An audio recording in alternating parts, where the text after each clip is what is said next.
난타는 반전이 났습니다. 시장 경쟁으로 있어서 그런 측면에서 교회가 어떻게 할까? 예. 제가 그 이어서 말씀을 좀 드리려고 합니다. 2023년 글로벌 리서치 기관 입소서에서 발표한 바에 의하면 우리 전 세계 종교인 종교의식 설문조사에서 우리 한국의 한 67%가 무신론자다, 신화의 존재를 믿지 않는다, 이렇게 이야기를 발표를 했습니다. 33% 정도만 신의 존재를 믿고 있죠. 그러니까 우리 한국 사회는 굉장히 세계적으로 볼 때 굉장히 평균 이하 무신론적 사회다, 그리고 유교적 세계관에 의해서 현실지향주의적인 사회다라고 평가할 수 있겠습니다. 하지만 그 발표에 또 동시에 한 것이 흥미로운 것이 뭐냐면 동아시아 지역 5개국에 있어서 일본을 비롯해서 우리 태국, 베트남 이렇게 해서 5개국에서 명상 또는 점, 운세를 제일 많이 본 나라가 어디냐? 대한민국이 압도적으로 1위입니다. 그러니까 굉장히 점도 많이 보고 권사님께서 보러 간다는 말도 예, 그렇습니다. 우리 시민은 아니라 믿습니다만 근데 이것이 무엇을 이야기하고 있느냐?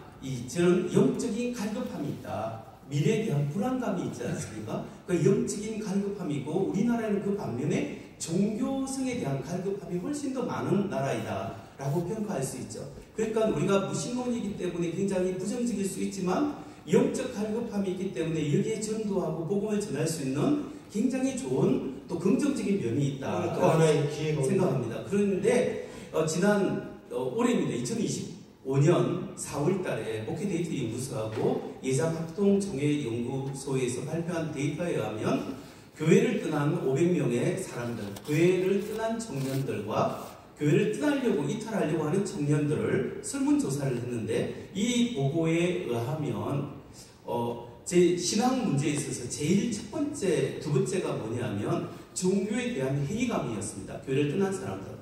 그리고 두 번째는 신앙에 대한 확신이 없는 의구심이 들었기 때문이다. 이렇게 이야기를 하고 있어요. 그런데 교회를 떠나려고 하는 청년도 동일한 문제였습니다.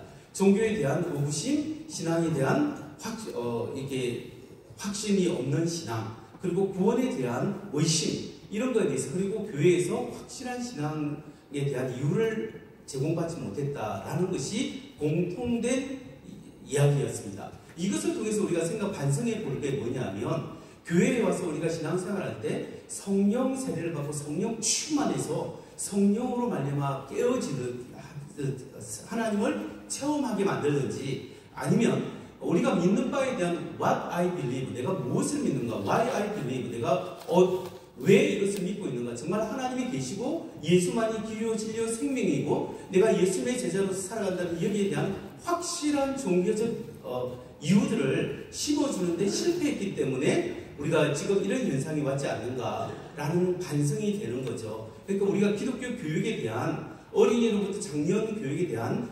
전반적인 반성이 필요하다. 저는 여기에 대해서 기독교 변정하는 사람으로서 하나님이 하나님이 계시는가 계시지 않는가를 이렇게 보면 하나님이 계신다는 것이 훨씬 더 정보도 많고 믿기에 합당하거든요. 이런 사실을 우리가 좀 알려주고, 예수님이 다른 종교 지도자에 비해서 정말 길이요 진리요 생명이라고 말할 수 있는 이유가 있고 부활의 확실한 증거들이 있는데 이걸 우리가 잘 설명을 못 해주었다라는 거죠. 예, 이런 데에 대해서 좀 실패하지 않았는가, 이게 대해서 좀 필요하다, 이런 교육. 미래에 대해서 이야기하면 입에 침이 튈 정도로 근데 호모 사피엔스, 호모 스피리추얼리스라는 이 개념 차원에서 경험적 신앙의 어떤 토대를 마련이 필요하다는 생각인데, 잠깐만요.